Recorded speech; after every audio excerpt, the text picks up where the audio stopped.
Je salue l'ensemble des collègues qui m'accompagnent pour la tenue de cette seconde table ronde et je salue bien évidemment l'ensemble des personnes qui sont connectées et qui continuent d'arriver sur la diffusion en direct donc, de notre deuxième table ronde dans le cadre de cette campagne municipale particulière d'entre-deux tours qui nous amène jusqu'au 28 juin.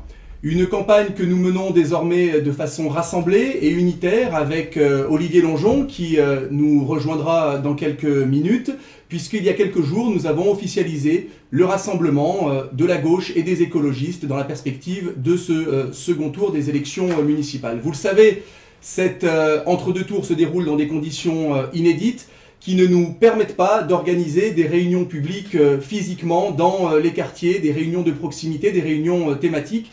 Néanmoins, avec Olivier Longeon et l'ensemble de nos colistières et colistiers, nous avons fait le choix de chercher l'interaction avec un maximum d'entre vous, de pouvoir continuer d'échanger pour vous présenter nos propositions pour l'avenir de Saint-Étienne, pour écouter également vos suggestions, vos remarques, vos coups de gueule par rapport à la gestion de notre ville depuis 6 ans. Nous avons commencé donc une série de réunions publiques dématérialisées en ligne, vendredi dernier, avec une première réunion consacrée à la culture. C'était pour nous un symbole fort de commencer par cette thématique et nous nous retrouvons aujourd'hui pour parler de sport, de vie associative au sens large et de jeunesse qui sont également des sujets d'importance dans notre ville de Saint-Étienne. N'hésitez pas à laisser des commentaires, à partager surtout la vidéo que vous êtes en train de regarder pour que celle-ci puisse trouver un maximum d'audience. Lors de notre première tentative, la semaine dernière, nous avons eu plusieurs dizaines de personnes connectées simultanément et la vidéo a atteint aujourd'hui plus de 3000 vues. C'était une première et nous avons décidé de reconduire l'expérience. Je ne suis pas plus long et je passe sans plus attendre la parole à Julie, qui est colistière sur la liste Saint-Étienne demain et qui va nous présenter plus en détail les thématiques que nous allons aborder ce soir, ainsi que l'ensemble des intervenantes et des intervenants qui nous accompagnent. Bonsoir Julie. Bonsoir. Donc pour cette soirée thématique, nous allons parler du sport, de la jeunesse et de la vie associative dans notre ville. Et bien entendu, on pourra aborder les propositions faites par la liste Saint-Étienne demain. Donc pour discuter de sport, jeunesse et vie associative, ce soir nous recevons donc Agathe Vial-Chapuis. Bonsoir. Bonsoir Agathe, qui est animatrice, engagée dans des structures d'éducation populaire, ancienne présidente du comité d'organisation d'Unicité Loire. Tout à fait. C'est ça. Et responsable du pôle accueil de loisirs. Tout à fait. Voilà. Nous avons également Régis Joannigo. Bonsoir Julie. Bonsoir, donc député de la Loire et spécialiste des questions de sport et de santé et de vie associative. C'est bien ça? Tout à fait. Bon, très bien. Alors ensuite, nous allons être rejoints très prochainement par Ali Rasfi, qui est président d'un club de football pour les jeunes de 6 à 18 ans. Il est également moniteur éducateur et travaille actuellement dans une structure d'accueil pour jeunes adultes handicapés. Nous avons également Charles Béraud qui nous rejoindra un peu plus tard également, qui est l'ancien président de l'Office municipal des sports et président du club omnisport de l'Étoile de Montaut. Ce club qui va bientôt fêter ses 100 ans l'année prochaine. Voilà. Il est également référent santé pour une fédération sportive. Voilà. Je vous propose pour commencer eh bien, de parler de la vie associative à Saint-Étienne. La vie associative à Saint-Étienne, puisque donc à Saint-Étienne on a quand même une grande culture de la solidarité et de l'entraide.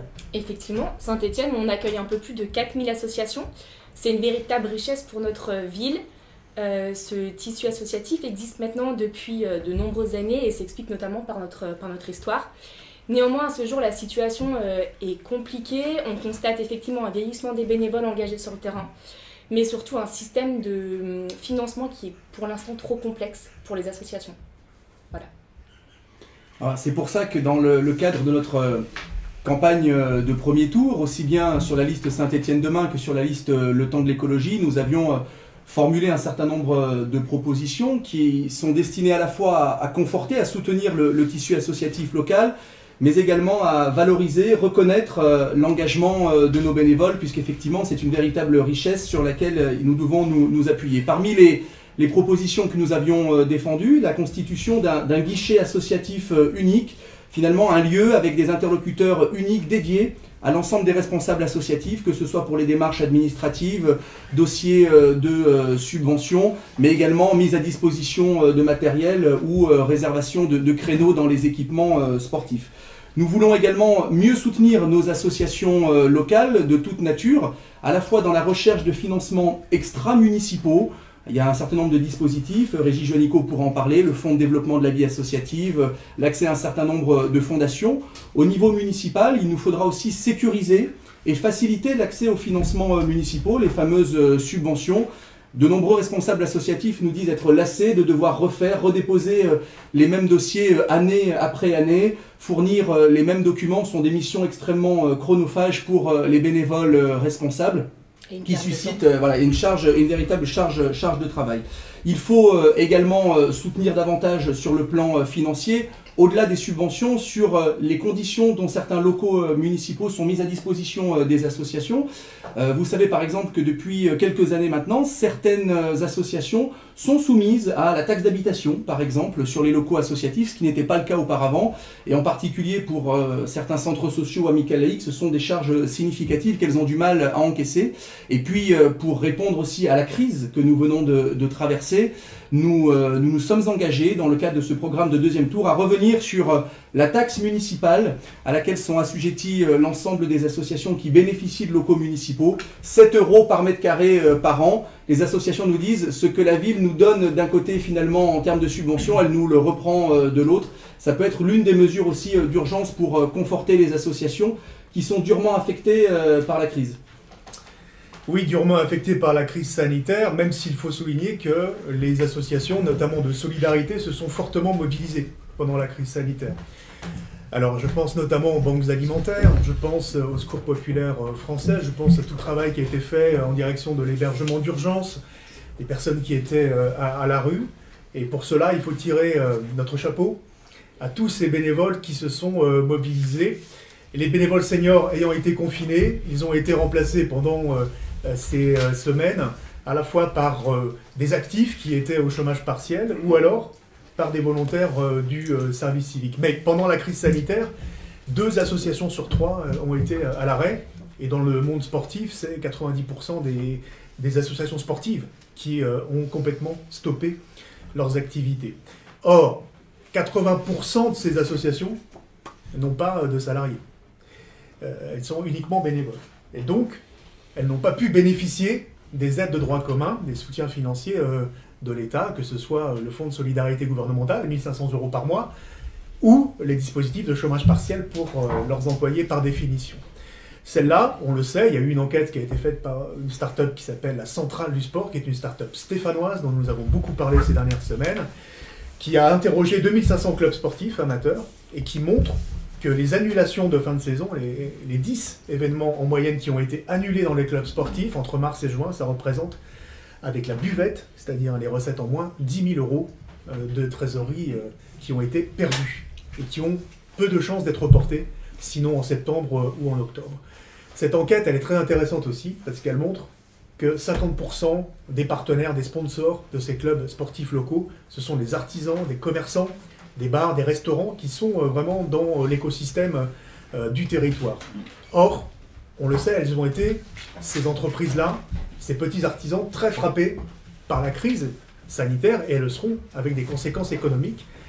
Une très très grande majorité aujourd'hui s'interroge pour savoir si elles pourront reconduire leur partenariat financier. Donc il y a des menaces financières aujourd'hui sur beaucoup d'associations, et même des menaces tout simplement pour certaines de mettre la clé sous la porte.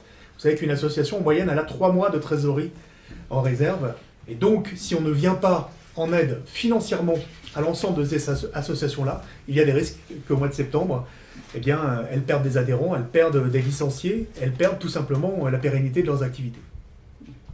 Avant de revenir peut-être plus en détail sur la situation particulière des clubs sportifs et des équipements sportifs à Saint-Étienne, je crois que Julie, tu voulais aussi insister sur la question de l'engagement solidaire de nombreuses associations stéphanoises dans la crise que nous venons de traverser. Exactement, parce qu'au-delà des associations qui habituellement ont justement comme travail principal de venir en aide aux personnes en difficulté, on a vu que l'action sociale des associations qui étaient en présence, que ce soit des associations de supporters de foot ultra, que ce soit des associations de militants également, ont pu mobiliser, grâce à leur tissu social, ont pu mobiliser très rapidement pour intervenir dans la crise qu'on a connue, qu'on est encore en train de connaître aujourd'hui. C'est vrai qu'on a constaté à Saint-Étienne, mais j'ai envie de dire personne n'a été surpris, une formidable mobilisation des Stéphanois, des associations stéphanoises. Alors celles dont c'est le cœur de métier, on pense aux associations notamment de solidarité alimentaire classique, les Restos du Cœur, la Croix-Rouge, la Banque Alimentaire et ses bénévoles qui ont fait un travail formidable, mais aussi d'autres associations qui n'étaient pas du tout engagées dans ce champ d'activité, et qui ont finalement pallié les défaillances de la puissance publique et qui se sont retroussés les manches, qui se sont engagés sur des distributions de repas, sur tout un tas des missions de soutien au lien social, parce que d'autres ne le faisaient pas. Alors on a eu effectivement un certain nombre de mairies partout en France qui ont mené des actions extrêmement volontaristes. Ça n'a pas été nécessairement toujours le cas à Saint-Étienne, et donc on peut véritablement dire merci à ces associations que certains parlent même de champions du quotidien, et nous voulions aujourd'hui très sincèrement leur rendre hommage. Voilà. Pour enchaîner avec quelques premières questions sur notamment la question des budgets, des faibles budgets municipaux alloués aux associations au sens large. Alors effectivement, la question des subventions, c'est souvent vital pour une association, face au désengagement financier d'un certain nombre de collectivités, au désengagement financier de l'État en particulier. On pourrait reparler de la suppression des contrats aidés, la disparition quasiment pure et simple du Centre national de développement du sport. Au niveau municipal, ce qui est important, c'est de donner de la visibilité aux dirigeants associatifs, et la visibilité, ça passe par notamment la multiplication autant que possible des financements pluriannuels, c'est-à-dire que quand on monte un dossier, quand on a un certain nombre de financements qui peuvent être acquis pour plusieurs années, pour encore une fois éviter de toujours recommencer ces procédures. Sur une autre question, alors là on entre dans la spécialité de Régis Juanico, sur l'équilibre à trouver entre le sport amateur et le sport de haut niveau. Je sais que tu as, Régis, travaillé de nombreuses années sur cette thématique-là en particulier. Le problème aujourd'hui est la reprise des activités associatives et la reprise des activités physiques et sportives. Aujourd'hui, le problème est que si les associations sportives ne peuvent pas reprendre au moins un contact, un lien social, même si certaines l'ont entretenu pendant la crise sanitaire à travers les réseaux sociaux, en reprenant une forme d'activité, je pense qu'il va y avoir beaucoup de casse d'ici la rentrée. Or, à Saint-Étienne aujourd'hui, la plupart des équipements sportifs ne sont pas rouverts. Donc c'est un frein aujourd'hui à la reprise, notamment pour les clubs amateurs, et ça peut devenir un risque important, une menace importante sur la survie de ces clubs sportifs, alors que dans beaucoup d'autres collectivités, aujourd'hui, on est en train de rouvrir. Il peut y avoir des pratiques adaptées, différées. Aujourd'hui, le sport collectif ou les sports avec ballon ou les sports de contact sont encore interdits, mais progressivement, on le sait, au mois de juin, ces interdictions vont être levées. Donc la priorité, vraiment, bien évidemment, c'est financièrement s'assurer que ces associations sportives vont pouvoir tenir encore à la rentrée, même si les subventions publiques, c'est 20-25% seulement des budgets. Mais par contre, dans les budgets, il y a 40%, ça vient de la participation des usagers. Or, si ces usagers ne reviennent pas pour des raisons sanitaires, ne reviennent pas pour des raisons financières, économiques, à cause de la crise, nous aurons à la rentrée une déflagration au niveau de la vie associative, d'autant plus qu'il peut y avoir une concurrence entre les disciplines qui s'organisent, les parents choisissant que leurs enfants aillent dans telle discipline parce qu'ils considèrent qu'elle est plus en sécurité que d'autres. Et donc il faut absolument veiller à cela, et au niveau local, il faut pour cela rouvrir les équipements sportifs pour accueillir ces sportifs. On aura l'occasion d'y revenir. Le temps passe vite. Pour entrer dans le vif du sujet de la situation stéphanoise, on accueille donc Charles Béraud et Ali Rasfi qui nous a rejoints pour parler à la fois de la situation du mouvement sportif à Saint-Étienne, de nos clubs sportifs, et puis aussi de la situation des équipements sportifs, ceux qui existent, ceux qui manquent. Voilà, je ne sais pas qui a prévu de démarrer, si c'est Charles. Oui, voilà. Bonjour à tous. Effectivement, on peut avoir l'impression que Saint-Étienne est très bien équipée avec de nombreux gymnases. Effectivement, 5 piscines, 43 gymnases, 40 équipements sportifs. ça donne l'impression qu'on a ce qu'il faut chez nous. Ben, pas tout à fait, parce que beaucoup de gymnases, des conventions ont été plus ou moins renégociées, mais beaucoup de gymnases n'ont pas bénéficié de travaux qui permettent de fonctionner, et surtout de les mutualiser. Parce qu'on n'en est plus à l'époque où on domicilie un club à un endroit. Aujourd'hui, je pense que le mouvement sportif sait partager, sait se fédérer pour occuper, équiper les installations. Le souci, c'est qu'on a beaucoup de gymnases qui ne sont pas en état. Je citerai la Perroquière, et puis on a un énorme déséquilibre, on en parlera peut-être un peu plus longuement, entre le nord et le sud, toute la région de la Gemaillère, la Béraudière, le Solor ont un déficit. On peut les orienter sur la rivière, mais la rivière a souvent une autre destination. Donc c'est un peu compliqué, et il est impératif qu'on trouve très rapidement des solutions pour ces quartiers. Il y en avait une qui consistait, messieurs, à passer une convention avec la région sur Honoré Dioffé, par exemple. Ça n'a pas été fait, on regrette. C'est pas d'aujourd'hui qu'on en parle. Il n'y a qu'une porte à ouvrir et bien sûr signer une convention, mais ça rendrait tellement service à tous ces gens des nouveaux quartiers, des Rodières et Solor. Donc manque d'équipement, vétusté d'un certain nombre d'équipements, et puis surtout une problématique de répartition des équipements sur le territoire communal, avec une vraie carence sur le secteur sud de la ville qu'on a identifié. Je pense qu'Ali, tu peux aussi compléter et abonder dans ce sens. Oui, bien sûr. Donc le secteur sud, c'est le parent pauvre du sport amateur à Saint-Étienne, car les deux beaux complexes, Méon et Tivalières, se situent sur les quartiers nord. Et depuis quelques années, on milite avec un certain nombre de bénévoles pour avoir nous aussi cette possibilité-là. Un lieu qui aussi permettrait la création d'autres activités que le football. Parce que le sport en général est aujourd'hui très prisé par les mamans, par exemple, par un public aussi handicapé qui n'avait pas autrefois accès au sport, qui aujourd'hui a plus de possibilités, et on veut encourager ça. Et pour ça, il faut aussi des équipements qui soient adaptés. Il y a eu d'ailleurs un très bel article ce dimanche sur le journal, où deux collègues à moi, éducateurs, parlaient de leur difficulté à accéder sur certains stades de foot à cause de leur handicap, surtout l'un qui est handicapé moteur. Donc il faut aussi songer à cela. Donc il y a une grosse demande. J'y associerai la rivière, bien sûr, Solor, Bellevue, la Jaumaillère, Centre 2, ce qui représente un réseau important de licenciés auquel on ne peut pas toujours répondre. On est un des seuls clubs qui refusons du monde, car on n'a pas les capacités d'accueil suffisantes, aussi bien en termes de bénévoles que de structures d'accueil, bien entendu. Donc oui, nous avons là-dessus, avec Pierrick, un projet sur le secteur sud stéphanois. Et nous allons, donc du coup, comme nous l'avons fait depuis le début de la campagne, consulter les clubs et co-construire avec eux les projets futurs. J'ai eu aussi l'occasion d'échanger avec Olivier sur aussi une partie plus écologique, plus respectueuse de l'environnement, des futures structures et notamment des terrains synthétiques. Nous sommes encore sur des vieux terrains synthétiques avec du pneu recyclé. On avait une question là, justement. On aimerait arriver sur des terrains en liège et des structures aussi en bois, voilà, que la ville soit verte à tous les niveaux et que ce ne soit pas juste la couleur du maillot de notre équipe fétiche. Après la question évoquée par Ali de la carence des équipements, en particulier sur la partie sud de la ville, on revenait sur ce que nous avions finalement proposé dès le premier tour comme réponse à cette situation-là. Alors c'est à la fois pour conforter et soutenir le mouvement sportif de Saint-Étienne, notamment à travers son outil principal qui est l'OMSS.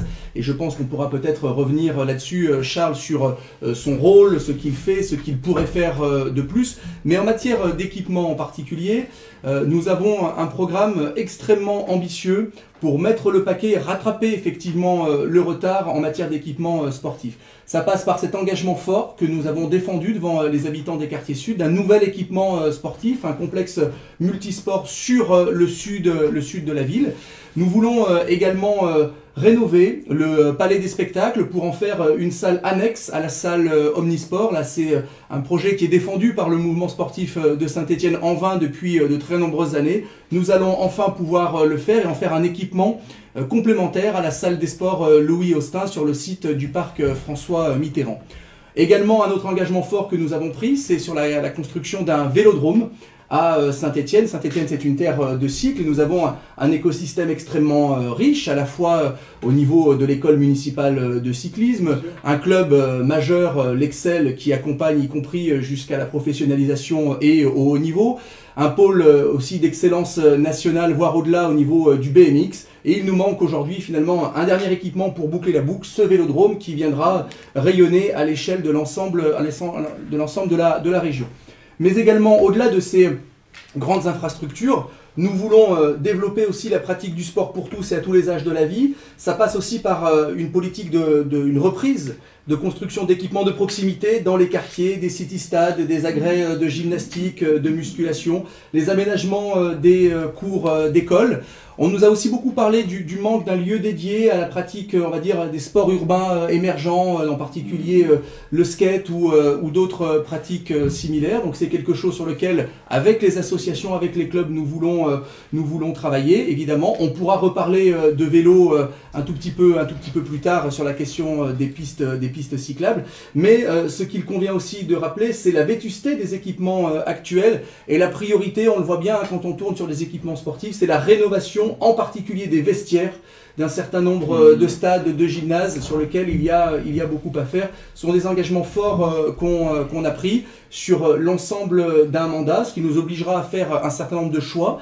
Et vous le savez, par exemple, nous n'avons jamais défendu le projet de construction d'une nouvelle patinoire à dimension olympique à Saint-Étienne, un projet à plus de 20 millions d'euros, qui nous semble aujourd'hui nous surdimensionner à la fois par rapport à Saint-Étienne, qui n'est pas forcément non plus un équipement des plus écologiques, et qui en tout cas devra être profondément re-questionné, remis à plat, au regard de la crise que nous traversons. Voilà, messieurs, je vous laisse, mesdames et messieurs, compléter, avant qu'on puisse peut-être envisager aussi ce que nous sommes en capacité de faire dès cet été sur la question de la pratique sportive.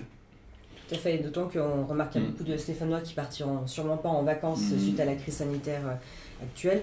Donc Charles, tu nous disais que tu étais vraiment souvent interpellé par rapport à l'offre d'été, qu'est-ce qui sera ouvert, qu'est-ce qui ne sera pas ouvert. Oui, parce qu'une saison, même pour les habitués, une saison se commence le 15 juin. Aujourd'hui, il y a beaucoup de... On pratique avec qui on veut, quand on veut, où on veut. Donc les parents, je ne sais pas si ça changera cette année compte tenu de la situation, mais au 15 juin, on aime bien savoir quelle discipline, même si on a un salon des sports pour affiner et pour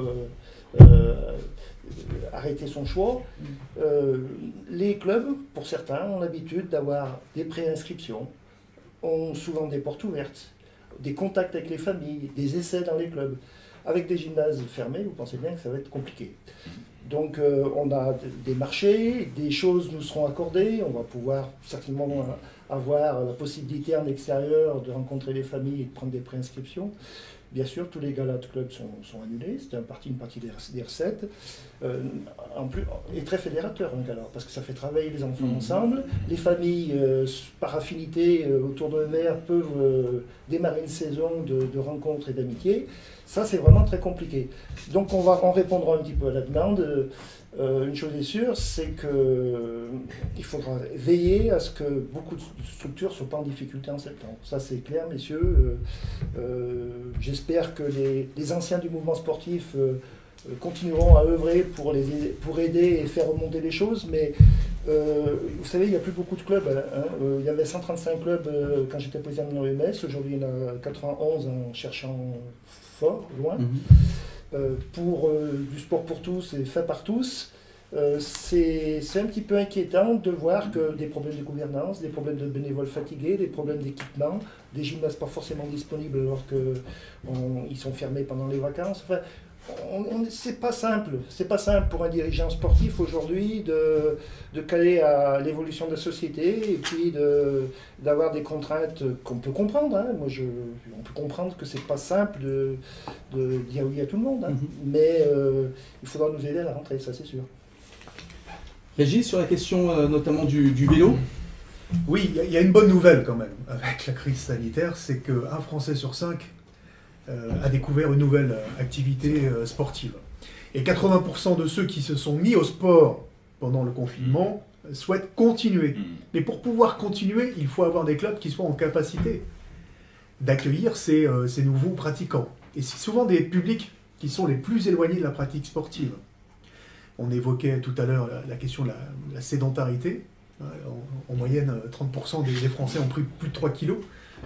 On a une question aujourd'hui de pouvoir aussi adapter pour les clubs, en termes de pratiques encadrées, une offre qui soit une offre plus loisir, moins de compétition, mais aussi plus tournée vers ces publics-là, et notamment les malades chroniques, qui doivent pouvoir être accueillis. Pour cela, il y a des clubs qui ont une expérience déjà, comme celui de Charles, l'Étoile de Montaut, mais il faut aussi que la ville mette à disposition de ces clubs des emplois sportifs qualifiés et qu'on puisse les accueillir le plus rapidement possible. Sinon, ces personnes-là ne reviendront pas à la pratique sportive. Il faut des mobilités actives. Et pour des mobilités actives, on voit qu'il y a beaucoup aujourd'hui d'achats de vélos, et notamment de vélos à assistance électrique. Il faudra qu'on les soutienne. Mais aujourd'hui, on ne peut pas faire de vélo s'il n'y a pas de pistes cyclables sécurisées et en continuité. Or, aujourd'hui, ce n'est pas le cas dans notre ville. Et Ali, toi, en tant que responsable d'un club sportif dans un quartier populaire de Saint-Étienne, par rapport à la situation immédiate, que disent les adhérents, les parents de ces enfants par rapport à ce qui se profile? Est-ce que tu vois déjà se profiler des pertes d'adhésion des enfants qui vont finalement sortir des effectifs du club? Comment ça se passe dans l'immédiat? En fait, les clubs sportifs, il y a, comme dans les commerces, les petits commerces, les moyens commerces et les gros commerces. Et les petits commerces, les petits clubs seront les premiers impactés par cette crise sanitaire, car déjà certains clubs ont repris leur activité, notamment sur la plaine. Je pense à Andrézieux, je pense à l'Etra, et ils ont déjà mis en route et en place la saison future. Nous sommes soumis à beaucoup trop d'incertitudes pour pouvoir se projeter à la rentrée de septembre. L'impératif pour la plupart des dirigeants, c'est qu'est-ce que nous allons faire cet été? Puisqu'on sait que la plupart des enfants du club, puisque les parents m'ont bien confirmé, et d'autres quartiers, que ces vacances d'été risquaient d'être, pour beaucoup d'enfants, ici à Saint-Étienne, et ils aimeraient avoir un stage sportif. Pour ça, il faudrait que nous, on ait les créneaux, il faudrait qu'on ait l'autorisation, il faudrait que le protocole sanitaire puisse être respecté, ce sur quoi on ne peut pas aujourd'hui s'engager. Donc cet été, il risque d'y avoir beaucoup de jeunes et d'enfants sur les stades de foot. Et il y a ce qu'on appelle les matchs sauvages. Ça a à un moment donné fait la une des journaux, surtout sur Paris, où il y a eu un match à plus de 400 jeunes. Le stade où habituellement nous entraînons, au stade des Frégrales, il est en ce moment aussi très occupé. Donc il y a des dégradations. Donc il n'y a plus les bénévoles pour contrôler, puisque c'est les bénévoles qui toute la semaine font la police sur le terrain de foot. Donc là, il y a des gros risques aussi pour les dégradations des structures. Il faut le savoir, et des terrains, et des filets. Et donc il n'y a plus ces clubs qui faisaient la police quotidiennement sur ces terrains. Il y a certains clubs que je connais qui ont eu cette malheureuse surprise d'arriver sur le terrain et de le trouver suroccupé et surtout avec quelques dégradations. Donc il va falloir veiller aussi à ça, à remettre certains terrains, je pense, en l'état.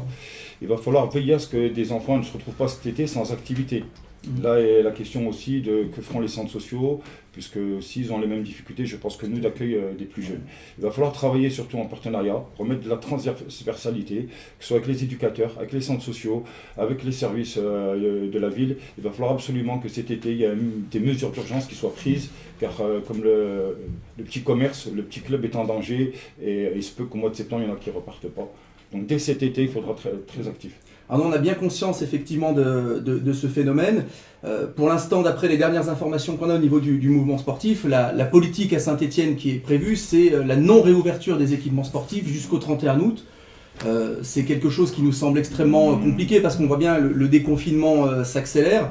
Et encore une fois, tout en garantissant le strict respect des normes sanitaires et de la distanciation physique, mais on doit pouvoir réouvrir un maximum d'équipements sportifs au plus vite. Et on pourrait parler en particulier des piscines, parce qu'on voit bien dans d'autres communes, les protocoles pour la réouverture des piscines sont déjà enclenchés. À Saint-Étienne, on dit « Ouh là, ça va prendre plusieurs semaines, on va pas aller trop vite, certainement pas trop vite ». Nous, la priorité, ce que nous disons aux Stéphanoises et aux Stéphanois, c'est que si vous nous faites confiance le 28 juin, dès cet été, nous nous engageons, et pour toutes les périodes estivales, à l'ouverture d'au moins 2 piscines en simultané. Parce que la réalité à Saint-Étienne, dans une ville où on a un Stéphanois sur 4 qui vit sous le seuil de pauvreté, où cette crise sociale elle va s'aggraver, en particulier dans les prochaines semaines, on a de nombreuses familles, tu le disais Julie tout à l'heure, qui ne vont pas pouvoir partir en vacances cet été. Et il faut pouvoir leur garantir un accès aux loisirs, à la pratique sportive, que ce soit l'accès au gymnase, aux équipements sportifs de plein air, même si c'est déjà le cas, et en particulier aux piscines. On a peut-être quelques questions qui arrivent rapidement, Julie, sur ça, pour qu'on puisse ensuite enchaîner avec la question du sport santé, parce que le temps passe déjà très très vite. Tout à fait. Donc on a une question justement sur les situations de handicap. Que pensons-nous faire justement pour les... Qu'est-ce que vous pensez faire pour les enfants qui sont porteurs de handicap et qui ne pourraient pas faire de sport collectif, mais qui pourraient faire de l'athlétisme par exemple? Sur la question du handicap, ce que j'aimerais préciser, c'est qu'il y a des équipes constituées entièrement de jeunes, d'enfants ou d'adultes avec certaines pathologies. Ce que nous, on aimerait mettre en place, c'est des équipes mixtes, aussi bien en filles qu'en garçons, parce qu'il y a eu à un moment donné la mode du sport féminin, du foot féminin, c'est une mode qui est vite passée. Les financements ne sont plus là, donc la plupart des clubs ont arrêté. Et il faut absolument continuer sur cette voie-là. Et la mixité, c'est une demande, aussi bien des filles que des garçons, mais aussi de certains jeunes, que je pense à certains légèrement autistes ou avec des pathologies pas trop lourdes, mais qui ont envie de jouer avec d'autres enfants, sans qu'ils se retrouvent avec d'autres jeunes qui ont les mêmes problématiques qu'eux. Donc il va falloir aussi favoriser cet accès-là. Pour ça, il faut des salariés, qui aient les formations adéquates, et il faut aussi un signal fort, non seulement de la Fédération française de foot, mais aussi de notre commune. Je pense les anti-supporters de la SSE qui font un travail formidable, voilà, avec qui il faudra s'associer, les clubs stéphanois, voilà, puisqu'il y a vraiment là-dessus, je pense, une forte demande et à laquelle on ne peut pas répondre actuellement. Mais l'idée, c'est effectivement vraiment d'accompagner l'ensemble des clubs. Donc il y a naturellement déjà les clubs handisport qui existent et qu'il faut soutenir, consolider, mais l'ensemble des clubs sur le développement d'une offre de sport adapté, de handisport, etc. Il y a beaucoup de travail à faire à ce niveau-là. C'est aussi des cultures, des habitudes qu'il faut changer. C'est ce que disait tout à l'heure Régis, il y a le foot loisir, il y a le foot compétition. Les clubs affiliés à la Fédération française de foot sont dans un projet souvent purement sportif. Il y a par contre d'autres fédérations, l'UFOLEP, la FGT, qui proposent d'autres types de pratiques sportives, notamment autour du foot à 7. Il y a le futsal, il a parlé Charles des gymnases, il y a une très forte demande du futsal. Beaucoup de jeunes vont au Soccer 5 payer certains prix pour jouer au foot, alors qu'on a des gymnases, comme il l'a très bien dit Charles, qui dorment pendant les vacances scolaires et les soirs de semaine. Il faudrait mutualiser certains moyens matériels. Toujours dans le foot, on a une question sur les supporters, un sujet que tu connais bien, Julie. Voilà, donc justement, on a interpellé également par rapport aux supporters. Régis, tu as travaillé récemment sur le rapport parlementaire, c'est ça? Donc sur le supporterisme en France. Et a priori, ça devrait bouger. On a beaucoup de personnes qui s'inquiètent des lois un petit peu liberticides qu'on peut trouver dans les stades de foot. L'interdiction de se déplacer, par exemple, l'interdiction d'engins de pyrotechnique également. Oui, exactement. Et on a vu ces derniers jours, avec les retransmissions de matchs de la Bundesliga, sans spectateurs, sans public, ou alors avec du public artificiel et des champs artificiels, que le football sans public, sans tribune, ce n'est plus du football, ce n'est plus du sport. Donc, oui, le public, nos supporters, en particulier nos associations de supporters, ont un rôle extrêmement important d'animation des stades, mais au-delà, je dirais même dans la vie sociale et dans la vie associative, tu l'as dit tout à l'heure. Voire même d'image de la ville à l'extérieur. Beaucoup d'actions de solidarité qui ont été menées ces dernières semaines, et merci à toutes ces associations-là. Effectivement, nous avons une politique du ministère de l'Intérieur qui est extrêmement répressive du côté du supporterisme, et de plus en plus de préfets qui ont pris des arrêtés, soit d'interdiction de stades, parfois même des tribunes entières interdites de stade, parfois quand c'est la Ligue qui prend ces sanctions-là, et surtout d'interdiction de déplacement à l'extérieur pour les matchs. Alors, au départ, c'était à cause de l'état d'urgence, puis après, c'était parce qu'on était dans l'état d'urgence sanitaire, enfin, il y a toujours une bonne raison, ou parfois on met en avant des contentieux historiques avec d'autres clubs, parfois c'est assez loufoque d'ailleurs comme motivation. Ce que nous avons souhaité, c'est que, effectivement, le ministère de l'Intérieur puisse avoir une politique qui soit une politique unifiée au niveau national et qu'il y ait un préfet coordinateur qui puisse réguler les relations, notamment les déplacements des supporters, qu'on puisse les anticiper et qu'on puisse notamment anticiper mieux les risques, parce qu'aujourd'hui, la plupart des matchs de football ne sont pas aussi risqués que pensent un certain nombre de préfets. Et donc, voilà, c'est en train d'évoluer. Il y a une expérimentation Tribune Debout qui est aujourd'hui maintenant bien entamé. On va pouvoir avoir des expériences, c'est déjà le cas à Geoffroy-Guichard, mais dans d'autres stades, d'animation des tribunes. Il y a aujourd'hui un groupe d'expérimentation sur les fumigènes, pour pouvoir aussi animer les matchs. Aujourd'hui, c'est interdit, les fumigènes, et c'est souvent à motif de sanction. 40% aujourd'hui des interdictions de stade, c'est à cause des fumigènes. Donc on doit pouvoir aujourd'hui avancer concrètement grâce à une instance qu'on a mis en place il y a maintenant 3 ans grâce à la loi qu'on a votée en 2016 et aux amendements avec à l'époque François Rocheboine, avec Paul Salen, avec Thierry Braillard. C'est l'instance nationale du supporterisme et c'est dans cette instance-là qui se réunissait hier avec notamment le représentant de l'Union sportive des supporters stéphanois, l'USS, que se prennent les décisions aujourd'hui pour aller vers une meilleure association des supporters à l'animation des stades.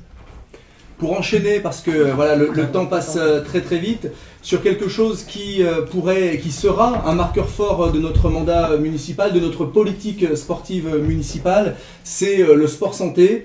Charles, c'est aussi quelque chose sur lequel tu es particulièrement engagé de longue date. C'est quoi le sport santé? Est-ce que tu peux nous en dire plus? Aujourd'hui, c'est une évidence. Faire du sport tout au long de sa vie, c'est le garant de bien vieillir. Donc, l'activité physique est indispensable. Par contre, le sport santé a du mal sur Saint-Étienne, a du mal à se développer. Ce n'est pas la faute de nos dirigeants ou de nos élus, c'est la faute du mouvement sportif. Le mouvement sportif a un projet associatif et doit choisir de proposer du sport santé. Alors, on a la chance d'avoir sur Saint-Étienne le comité olympique avec sa plateforme, installée depuis quelques années. Il y a de la compétence, il y a de la motivation. Et aujourd'hui, c'est pouvoir proposer une activité physique adaptée à des gens qui ont eu des maladies chroniques ou qui sont seniors. Et c'est possible. Je vous signale qu'on met en place des créneaux pour les personnes qui ont été affectées de Covid et qui ont eu des soucis à traverser le confinement. Donc, vous regardez vos journaux, c'est indiqué, il y a des lieux de rencontre. Bon. Donc, c'est des initiatives, mais portées par des bénévoles. Aujourd'hui, il faut que ce soit la municipalité qui ait la vraie volonté d'accompagner les clubs qui veulent se lancer sur le sport santé. Alors, on a un office qui s'appelle l'Office municipal des sports, qui pour moi est actuellement en panne. L'OMS doit être force de proposition et une commission, pas santé, pas avec un mot bateau, une commission qui travaille à accompagner les clubs avec les fédérations, avec le médical bien sûr, parce que les médecins et tous les acteurs de la santé sont partie prenante, doivent pouvoir proposer une offre sportive large pour l'activité physique adaptée et pour une activité physique tout au long de sa vie en ayant des actions de prévention pour les plus jeunes. Et voilà. Sport santé, c'est pas que quand on a eu une grosse maladie ou qu'on est senior. Sport santé, c'est toute sa vie avec un focus, avec un accompagnement sur des séances très, très, très ciblées, très préparées. Donc Régis, le développement du sport santé à Saint-Étienne et partout ailleurs, c'est un véritable enjeu de santé publique. Et y compris la pratique sportive pendant le confinement a fait beaucoup parler à Saint-Étienne. Oui, elle a beaucoup fait parler dans toute la France, puisqu'il y a eu un maire qui a décidé seul, après s'être consulté lui-même, et qui a été le seul en France, beaucoup plus qu'à Paris d'ailleurs, avec des mesures de restriction, à limiter l'activité physique individuelle de plein air, qui avait pourtant été prévue par les pouvoirs publics comme une des 7 dérogations au motif de confinement. Bien sûr que les gens ont fait du sport à la maison, avec les applications. Mais il y avait cette possibilité, dans un rayon d'1 kilomètre, avec des distances physiques et dans une limite d'1 heure, d'avoir cette bouffée d'oxygène chaque jour qui était permise à n'importe quelle heure de la journée. Il n'y a qu'à Saint-Étienne qu'on l'a limité avant 9 h et après 21 h. C'est une ineptie et c'est une grave erreur d'appréciation du point de vue de la santé publique. Puisque maintenant c'est prouvé, il y a eu de nombreuses études qui ont été faites ces dernières semaines, faire du sport, faire de l'activité physique et sportive, aujourd'hui ça produit de l'immunité contre le Covid, et en particulier par rapport au syndrome de détresse respiratoire. C'est que le Covid, on a de nombreuses séquelles, il y a des séquelles respiratoires, il y a des séquelles au niveau des reins, il y a des séquelles neurologiques, il y a des séquelles bien évidemment cardiovasculaires, et il y a des séquelles aussi psychologiques. Or, la possibilité de faire du sport chaque jour permettait aux malades chroniques, à ceux qui font de la marche nordique en particulier, pour se soigner. Tout simplement de se fabriquer une immunité. Ça permettait à ceux qui ne pouvaient pas aller au CHU pour des opérations ou des motifs médicaux de pouvoir se soigner à travers l'activité physique et sportive. Et on a été la seule ville en France à l'empêcher. Donc ça, c'est une grave erreur. Bon, d'ailleurs, les meilleurs spécialistes de la question de l'activité physique et sportive, y compris à Saint-Étienne, hein, que ce soit Guillaume Millet, qui est physiologiste de l'exercice à l'université Jean Monnet, que ce soit le docteur Chattard, qui a fait un brillant article aussi sur cette question de l'activité physique et sportive pendant le confinement, ont démontré que c'était un facteur de bien-être, de lutte contre l'anxiété, de lutte contre la dépression, le stress, et que c'était un facteur d'épanouissement, y compris pendant le confinement. Et aujourd'hui, on a en plus besoin, très rapidement dans cette ville, de rouvrir les équipements sportifs. Il y a quelques clubs aujourd'hui qui ont refait des activités de plein air, mais à un moment donné, il faut qu'on retrouve les équipements sportifs et qu'on puisse de nouveau accueillir ces nouveaux pratiquants. C'est vrai qu'en plus, ça a été donc une mesure prise pendant le confinement par le maire de Saint-Étienne qui... au-delà effectivement de l'ineptie sanitaire qu'elle représentait, a été parfaitement contre-productive au regard de la lutte contre le virus, dans la mesure où elle est revenue finalement à concentrer les joggers aux mêmes endroits et au même moment, c'est-à-dire aux antipodes finalement de ce qui était recherché, c'est-à-dire d'éviter finalement les contacts à proximité entre des personnes quand quelqu'un fait son jogging. Bon, voilà. On a eu l'occasion de le dénoncer vivement. On a été d'ailleurs beaucoup critiqué pour cela, de manière parfois particulièrement odieuse, puisque pour le maire de Saint-Étienne, défendre la pratique sportive, c'était finalement être un allié du virus. Voilà, chacun se fera son avis. Au-delà du sport santé qui sera le marqueur fort de notre mandat, c'est aussi un enjeu économique et une richesse en termes d'emploi sur notre territoire, Olivier. Oui, alors il est évident que le sport santé... c'est une tradition, si on peut dire, stéphanoise, parce que on peut penser d'abord aux préparateurs physiques. Le record de l'heure de Roger Rivière, il s'est fait à l'aide d'une certaine préparation, qu'on ferait peut-être plus exactement de la même façon, mais qui a été le démarrage d'une réflexion sur le sport et la santé et le développement de la recherche. Ça a servi au Coquelicot, ça a servi à la SS ensuite, ça a servi à tous les grands clubs de Saint-Étienne. Et on a développé par ce biais-là un pôle de recherche très important au sein de l'université et de l'hôpital, pôle qui a permis de créer des emplois dans l'industrie. Alors on pense à tous les gens qui étaient dans le textile, qui se sont convertis dans le textile sportif, les Tuan, les Gibaud, etc. Mais ce sont aussi tous ceux qui étaient en mécanique, qui se sont convertis dans la fabrication de prothèses, qui ont été conçues, inventées à Saint-Étienne et vendues et reproduites dans le monde entier. Aujourd'hui, le sport, la réflexion sur la santé, la recherche, ce sont plusieurs milliers d'emplois sur le bassin stéphanois. Un centre comme le centre IG, par exemple, de recherche sur le cancer au sein du CHRU. Et notre inquiétude est grande. Eh bien, s'il y avait fusion de la faculté, absorption, si on peut dire, disparition de la faculté de Saint-Étienne dans le pôle universitaire lyonnais, le risque, c'est de voir disparaître ces lieux de recherche, et notamment le centre hospitalier régional qui est universitaire, le CHU, il est universitaire, c'est-à-dire qu'il y a à la fois des chercheurs, des gens qui publient des articles, des gens qui fabriquent, qui inventent. C'est en lien avec aussi l'école des mines et les écoles d'ingénieurs. Qu'est-ce qu'il se passera si on fusionne dans Lyon? On a le risque de voir disparaître toute cette partie. Alors c'est une transition toute trouvée avec notre dernière thématique, mais avant on avait juste deux questions. Alors il y en a beaucoup d'autres, on y répondra, on ne pourra pas toutes les traiter ici, mais en particulier une question sur la question du coût des licences, notamment pour les enfants, pour les familles qui ont plusieurs enfants, parfois ça représente un coût significatif. Alors là aussi, dans le cadre du plan de relance que nous présenterons avec Olivier et l'ensemble de toute l'équipe d'ici quelques jours, nous avons des mesures extrêmement fortes de soutien via le CCAS, le Centre communal d'action sociale, pour l'aide à l'acquisition de licences sportives, pour encore une fois faire en sorte que tous les Stéphanois, et en particulier tous les jeunes Stéphanois qui souhaitent pouvoir pratiquer un sport ou des sports à Saint-Étienne, la question financière ne soit jamais un frein.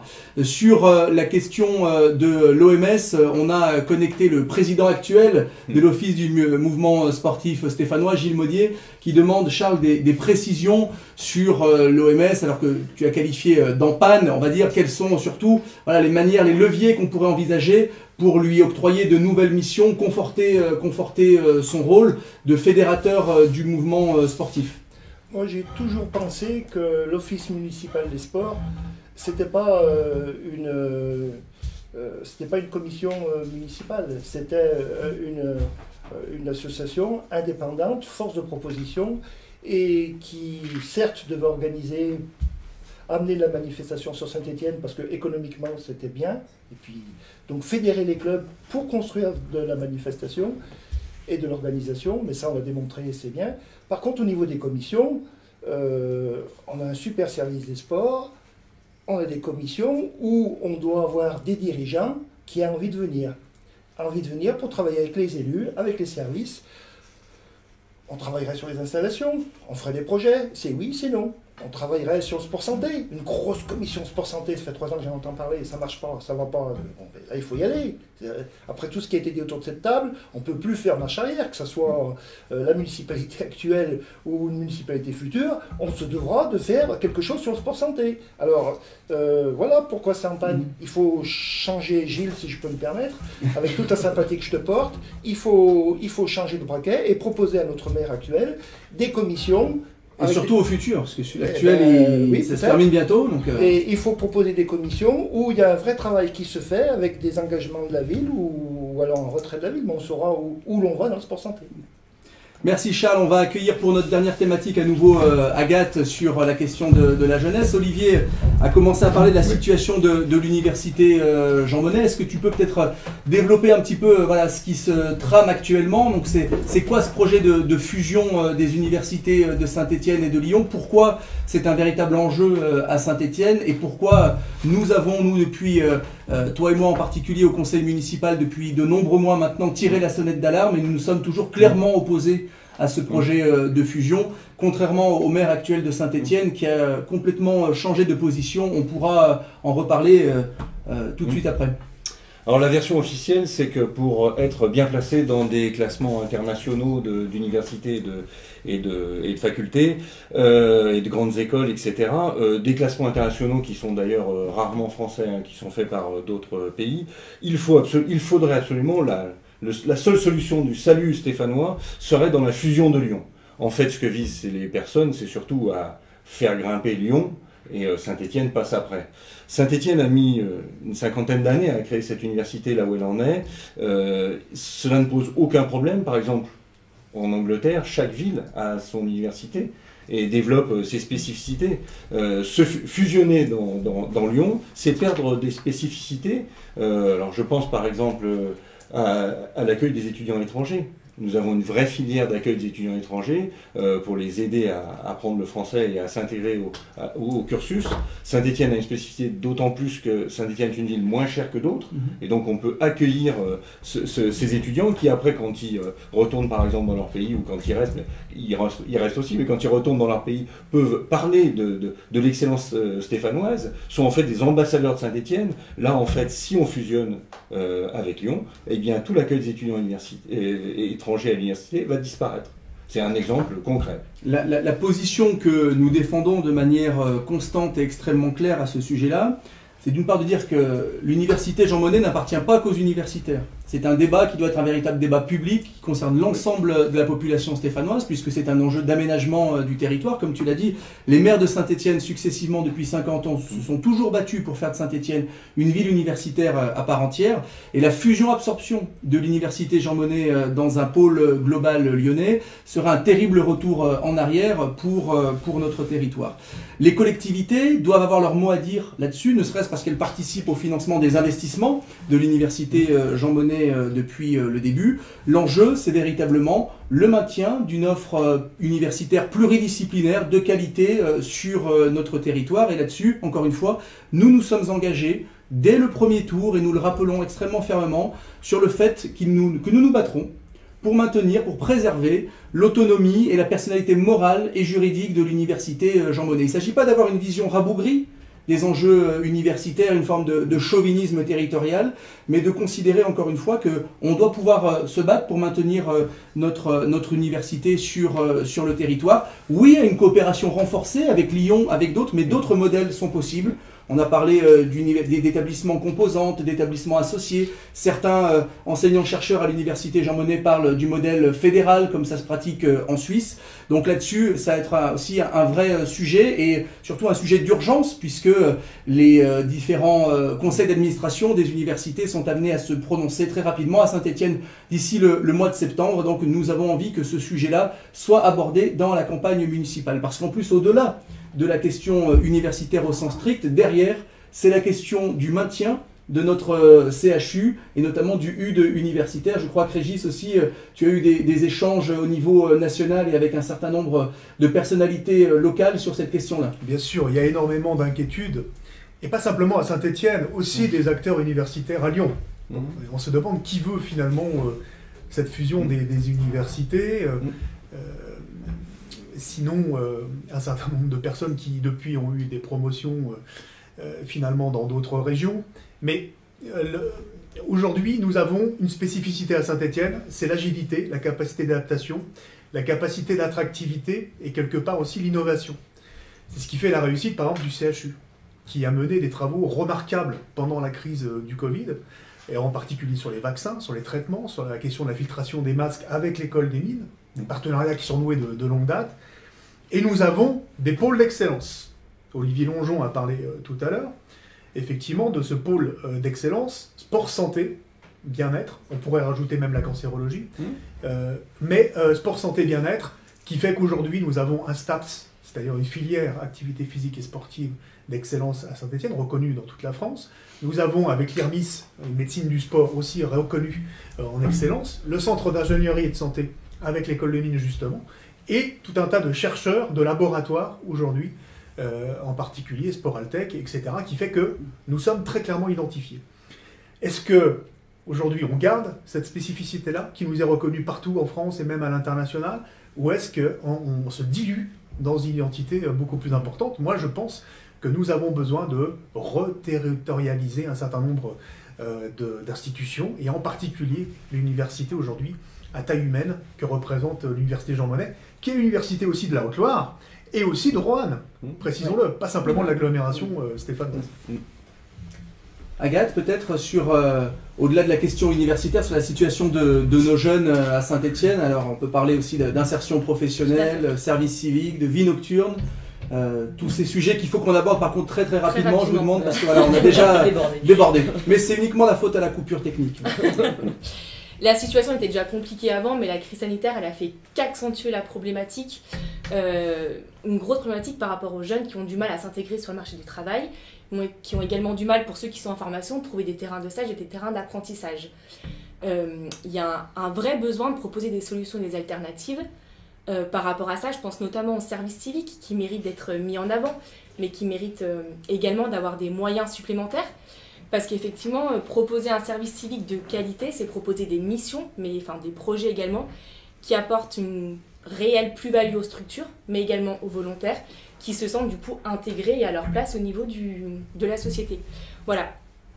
Mais ça, pour que ce soit mis en place correctement, ça demande forcément des moyens qui sont importants, afin que l'accompagnement soit de qualité derrière et qu'on accompagne les jeunes de A à Z, quoi.